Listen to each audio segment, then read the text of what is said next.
ইয়াউমা তারাল মুমিনিনা ওয়াল মুমিনাতি ইয়াসআ নূরুহুম বাইনা আইদিহিম ওয়া বিআইমানিহিম। হে নবী, আপনি দেখবেন সেদিন মুমিন পুরুষ আর মুমিন নারীদের সামনে দিয়ে এবং ডান পাশ দিয়ে নূর ছুটতে থাকবে। সামনে দিয়ে ডান পাশ দিয়ে কেন? বাকি পাশগুলোতে কি সমস্যা দেখা দিয়েছে? কিয়ামতের দিন যেহেতু ঈমানদারদেরকে নেক আমল দেওয়া হবে এভাবে, একে তো সামনের দিকে আবার ডান হাতে, আর বদকারদেরকে তাদের বদ আমলগুলো দেওয়া হবে এভাবে না, বরং একে তো বাম হাতে, তার মধ্যে বাম হাতটা বুকের ভেতর দিয়ে ঢুকিয়ে পিঠের পেছন থেকে বের করে এরপর সেখানে তার বদ আমল রেখে দেওয়া হবে। যাদেরকে ডান হাতে আমলনামা দেওয়া হবে তাদের অবস্থান হবে আরশের ডান পাশে। সূরা ওয়াকিয়ায় তাদের নামে দেওয়া হয়েছে আসহাবুল ইয়ামিন, ডানের অধিবাসী, ডানপন্থী। আর যাদেরকে বাম হাতে আমলনামা দেওয়া হবে এদেরকে সূরাতুল ওয়াকিয়ায় বলা হয়েছে আসহাবুশ শিমাল, বামপন্থী, বামের অধিবাসী। তো যারা ডান হাতে নেক আমল পাবে, একে তো ওই সময় থেকে এতটা খুশি হবে, নিজে তো নেক আমল পড়বেই, কারণ কিয়ামতের দিন পড়ে শোনাতে হবে না। ইকরা কিতাবাক কাফা বিনাফসিকা আল-ইয়াওমা আলাইকা হাসিবা। আল্লাহ জানিয়েছেন বান্দাকে বলে দেওয়া হবে, বান্দা তোর নিজের আমল তুই নিজেই পড়, কারণ আজকে তোর হিসাব দেওয়ার জন্য তুই নিজে যথেষ্ট। তো যখন একজন ব্যক্তি নেক আমল করে সেটা পড়বে, নিজে তো খুশি হবেই হবে। কোরআনে আছে, সে বলতে শুরু করবে, হ্যাঁ উমকরাউ কিতাবিয়া, আরে তোমরাও আসো আমার নেক আমলটা একটু পড়ো। ইন্নী যালামতু আন্নী মুলাকিন হিসাবিয়া, আমার দিনে বিশ্বাস ছিল আমাকে একদিন আমার হিসাবের সম্মুখীন হতে হবে। আল্লাহ তাআলা এখন আমাকে আমার নেক আমলটা সুন্দরভাবে দিয়েছে। আর যাদেরকে বাম হাতে আমলনামা দেওয়া হবে, আমলনামা পেয়ে এত বেশি কষ্ট পাবে তারা, বলে উঠবে ওয়াম্মা মান উতিয়া কিতাবাহু বিশিমালি ফায়াকুলু ইয়া লাইতানি লাম উতা কিতাবিয়া। হায় আমাদেরকে যদি আমাদের আমলনামা একেবারে নাই দেওয়া হতো, ওয়ালাম আদরি মা হিসাবিয়া, যদি এটা জানতেই না পারতাম আমাদের হিসাব কি হবে। ইয়া লাইতাহা কানাতুল কাদিয়া, হায় মৃত্যু যদি সবকিছু শেষ করে দিয়ে যেত। না আগনা আন্নি মালিয়া, আমার এত মাল কোনো কাজে আসলো না। হালাকা আন্নি সুলতানিয়া, আমার ক্ষমতা আমার থেকে হারায় গেল। তাফসীরগুলো করার পরে যখন পুলসিরাতের সামনে তাদেরকে নিয়ে দাঁড় করানো হবে, কাফেরদেরকে আর কষ্ট করে পুলসিরাত পর্যন্ত যাওয়া লাগবে না, কারণ ওদেরকে বিনা হিসেবে জাহান্নামে ফেলা হবে। ও তো দুনিয়াতে সিরাতে মুস্তাকিমে চলেই নাই, সিরাতে মুস্তাকিমে যেহেতু চলে নাই, ওরা পুলসিরাতে ওঠার দরকারটা কি? বিনা হিসেবে জাহান্নাম। এখন দুই শ্রেণীকে নিয়ে আসা হবে, এক শ্রেণী হলো ঈমানদার আর আরেক শ্রেণী হলো মুনাফিক। মুনাফিক যদিও কাফের, তো ভিতরে কাফের, বাইরে তো আবার সাজে ঈমানদার। এই মুনাফিকদেরকে হাজির করা হবে। অনেক মুফাসসিরের মতে এই মুনাফিকদেরকে প্রাথমিকভাবে নূর দেওয়া হবে। প্রাথমিকভাবে এরা তো নূর পেয়ে মহা খুশি, যা দুনিয়াতেও তো আইওয়াস করে চলেছি, আজও মনে হয় আইওয়াস করতে পেরেছি। আল্লাহ মনে হয় টের পাইনি, ফেরেশতারা মনে হয় বোঝে নাই যে আমি কোন দলের লোক, এজন্য আমারও দেখি নূর দিয়ে দিয়েছে, মহা খুশি। কেন তাকে দেওয়া হবে নূর? ইউখাদিউনা আল্লাহ ওয়া হুয়া খাদিউহুম। কোরআনে আছে মুনাফিকরা আল্লাহর সঙ্গে ধোঁকাবাজি করে আর আল্লাহ ওদের সঙ্গে কৌশল করে। ধোঁকা দিতে চায় মানুষকে, তো চায় আল্লাহরই চায়। আল্লাহর সঙ্গে যে ধোঁকার খেলা খেলে, ওর চাইতে বড় ধোঁকাবাজ কে আছে? সবচাইতে বড় চোর কাকে বলে? যে মাহফিলে আইফোন চুরি করে তারা সবচাইতে বড় চোর বলে না। সবচাইতে বড় চোর বলে যে নামাজে চুরি করে, নামাজে রুকুতে, সেজদায়, আরো বিভিন্ন অংশের মধ্যে চুরি করে, আল্লাহর সঙ্গে ফাঁকিবাজি করার চেষ্টা করে।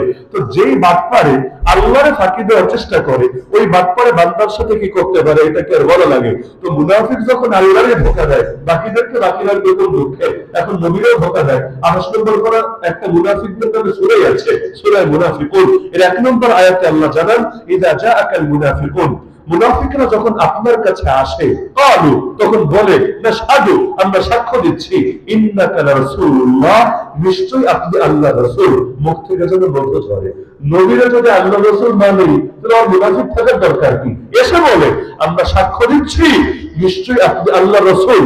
আল্লাহ বলেন, আল্লাহু ইয়ালামু ইন্নাকা রাসূল, আল্লাহ খুব ভালো করে জানেন যে আপনি তার রাসূল, কিন্তু আল্লাহু ইয়াশহাদু, আল্লাহ নিজে সাক্ষ্য দিচ্ছেন, ইন্নাল মুনাফিকিনা লাকাযিবুন, এই মুনাফিকরা ডাহা মিথ্যাবাদী।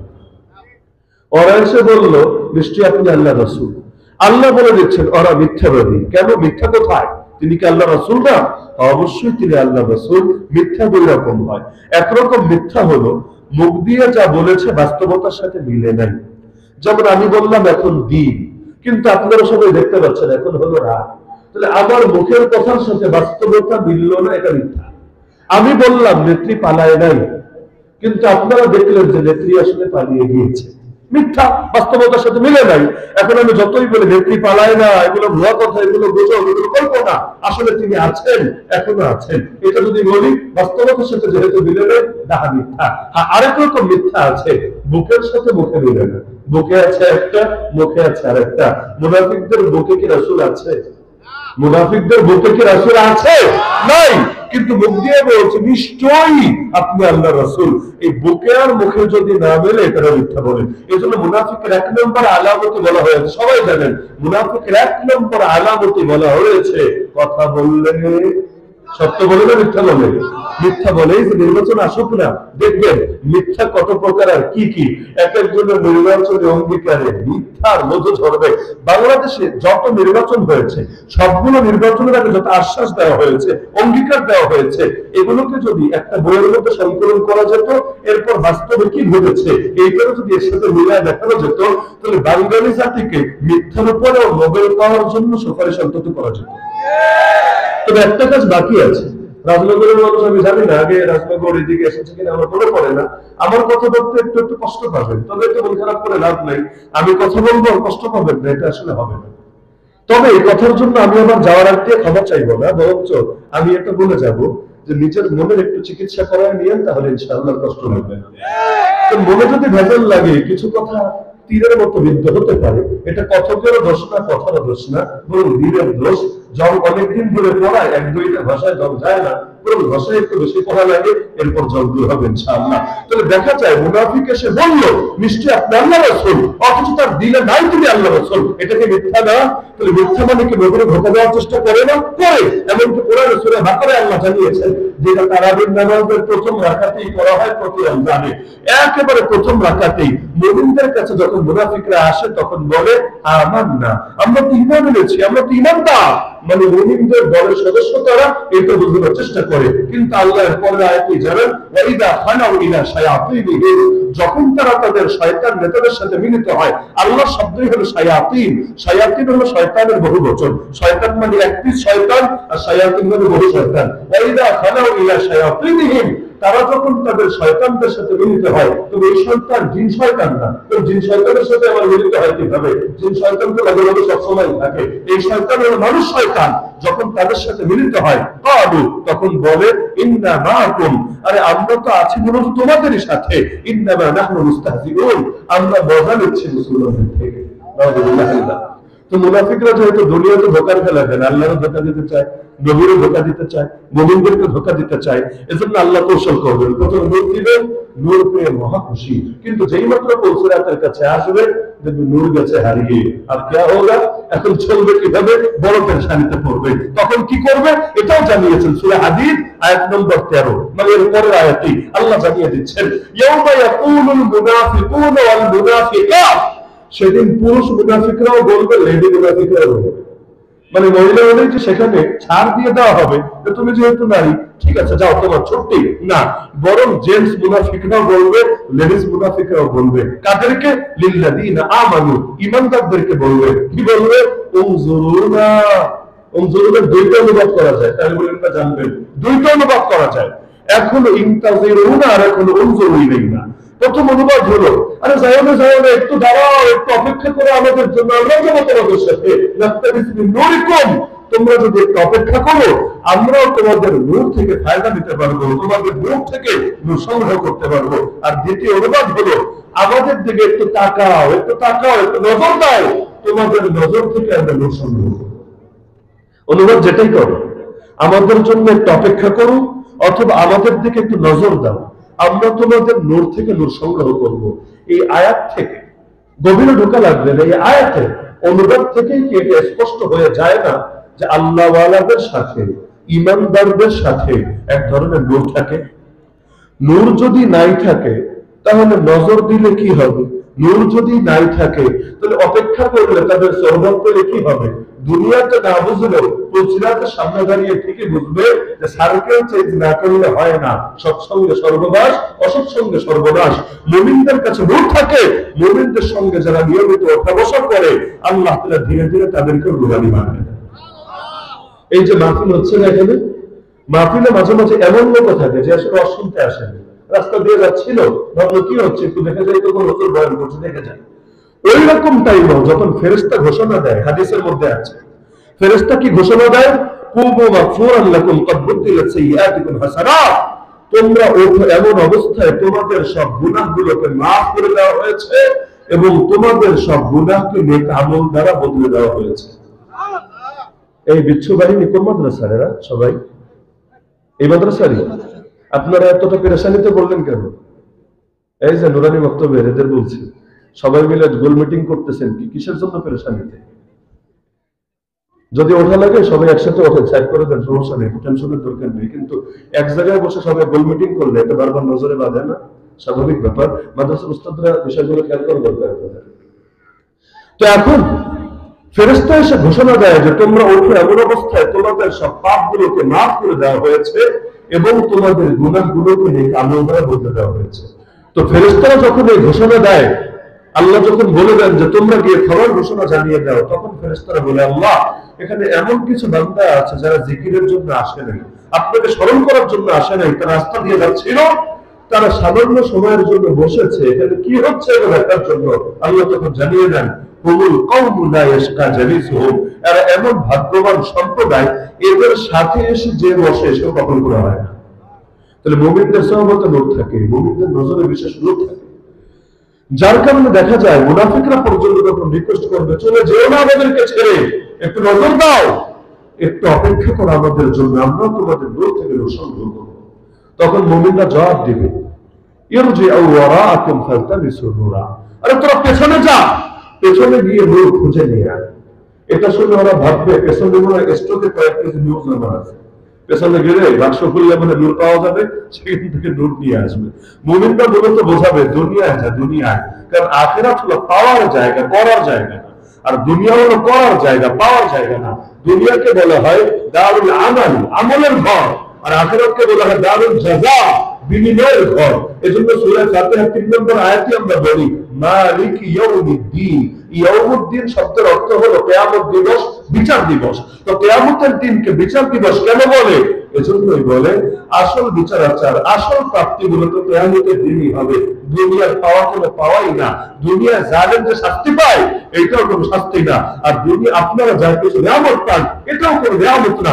আখিরাতে যখন পাবে তখন মনে হবে দুনিয়ার এগুলো তো ওটার সঙ্গে কোনো তুলনাই চলে না। এজন্য হাদিসে আছে দুনিয়া সবচেয়ে বেশি কষ্ট ছিল যেই লোকটা দ্বীনের জন্য, যাকে সারা জীবন কষ্ট করতে হয়েছে, হাসরের ময়দানে আল্লাহ ফেরেশতা দিয়ে পাঠাবেন, ওকে সামান্য সময় জান্নাতে নিয়ে একটু ঘুরিয়ে আন। এরপর ওর থেকে ফিডব্যাক হয়ে বলছে জান্নাতে কি দেখে আসলো, কেমন লাগলো, তোর অনুভূতি কি, তার প্রতিক্রিয়া কি। যখন ফেরেশতারা কিছু সময় ঘুরিয়ে আনবে, আল্লাহ জিজ্ঞাসা করবে, কি রে বান্দা, তুমি নাকি দুনিয়াতে সবচাইতে বেশি কষ্টে ছিলা, ঈমানের জন্য তোমাকে সবচাইতে বেশি কোরবানি দিতে হয়েছে, ওই সামান্য সময় জান্নাতে ঘুরে এসে বলবে, আল্লাহ আপনার জাতে পাকের কসম করে বলি, কষ্ট কি জিনিস তাই তো আমার মনে নাই। আর দুনিয়াতে সবচাইতে বেশি সুখে ছিল, শান্তিতে ছিল যে ব্যক্তি, এমন এক ব্যক্তিকে আল্লাহ ফেরেশতা দিয়ে পাঠাবেন, যাও ওকে সামান্য সময় জাহান্নাম থেকে ঘুরিয়ে নেন। কারণ দুনিয়াতে যদিও বহু সুখ পেয়েছে, কিন্তু এই সুখের ভিড়ে পরে আল্লাহকে ভুলে গিয়েছে, যিনি সুখ দান করেছেন তার প্রতি অস্বীকৃতি জ্ঞাপন করেছে।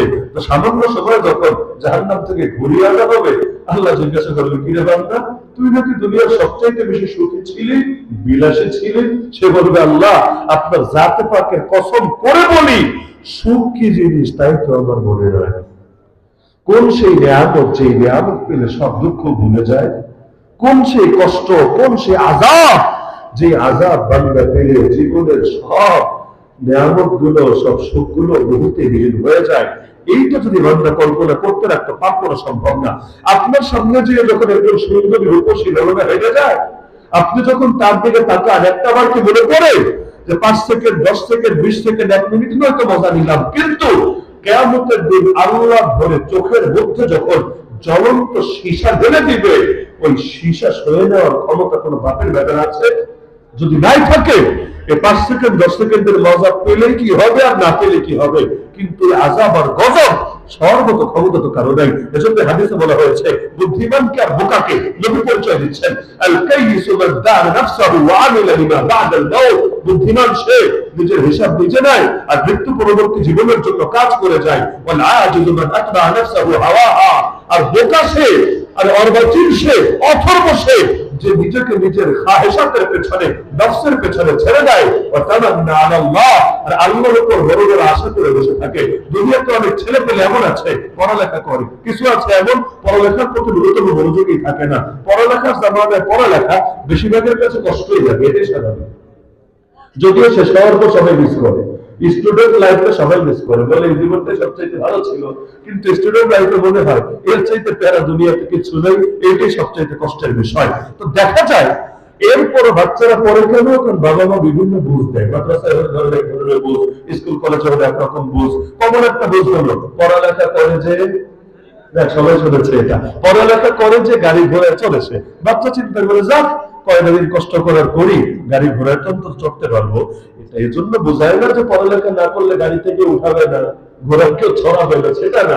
কথার কথা যে ভবিষ্যতে তুমি শুনে রাখতে পারবা, যদিও নিশ্চিত না। কারণ এমনও হতে পারে পড়ালেখা শেষ করে সার্টিফিকেট নিয়ে যেদিন চাকরিতে জয়েন করবে, যেদিন ব্যবসা প্রতিষ্ঠানে যাবে, আর আগের দিনে তার ইন্তেকাল হয়ে গেছে। হতে পারে দুনিয়াতে কষ্ট করেছে কিন্তু ফল ভোগ করতে পারে নাই, খুবই পসিবল, মোটা অস্বাভাবিক কোনো ব্যাপার না এটা। তারপরে কষ্ট করে কেন, যে একদিন আমি ভোগ করবো। এখন তো পড়ালেখা